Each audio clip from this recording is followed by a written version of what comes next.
Okay, the unit circle. We're going to put this all together with our angles. So we're going to label pi by 2's and our pi by 4, pi by 3, and pi by 6 angles. So the first thing I like to start with is my pi by 2 first. Then I move on to the pi by 4 angles, and then finally I finish with pi by 6 because that also simplifies to the pi by 3 angles as well. So again, I always start with my my original side here. So this is 0, my initial side, I should say.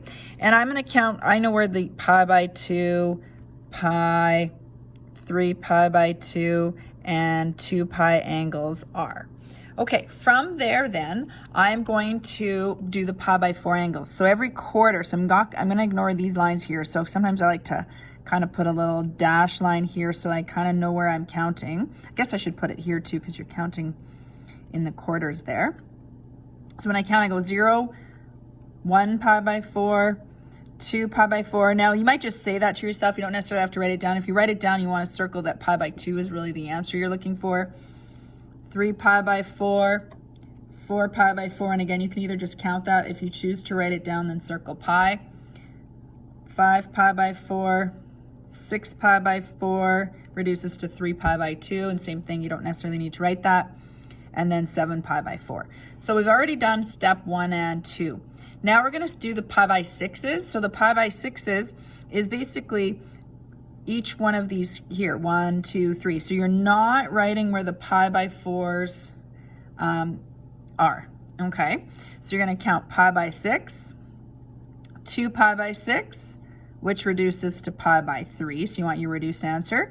3 pi by 6. I'm just going to put that beside this so that I can see that yes, that reduces to pi by 2. So it helps make sure before you move on to the next quadrant that you are on the right track. So we're at 3 pi by 6, 4 pi by 6, which reduces to 2 pi by 3, which makes sense. That's 2/3 of the way to pi. So we're at 4 pi by 6, so 5 pi by 6 doesn't reduce. This is 6 pi by 6 here again, which of course is pi. So again, it makes sure you're in the right place. 7 pi by 6, 8 pi by 6, which reduces to 4 pi by 3, which makes sense. This is 3 pi by 3 plus one more, or 4 pi by 3.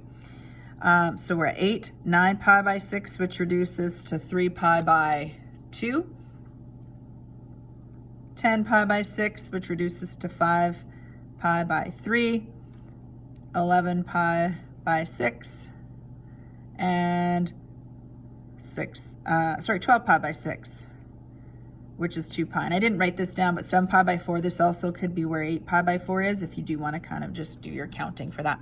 So this allows you to put all of the angles on one circle. Now, you don't necessarily want to have to memorize and draw out the whole circle every time, but you certainly can. But there's going to be some strategies about 1/3 of the way to pi or things like that. I often use pi as a reference point and 2 pi. So for example, 4 pi by 4, if I want to know where 5 pi by 4 is, it's one more, okay? If I want to know where 7 pi by 4 is, I use 2 pi as a reference point and know that that's 8 pi by 4, so 7 pi by 4 must be one less. It's in quadrant 4. So that's just a couple examples of how we're going to ask for what quadrant certain angles are in.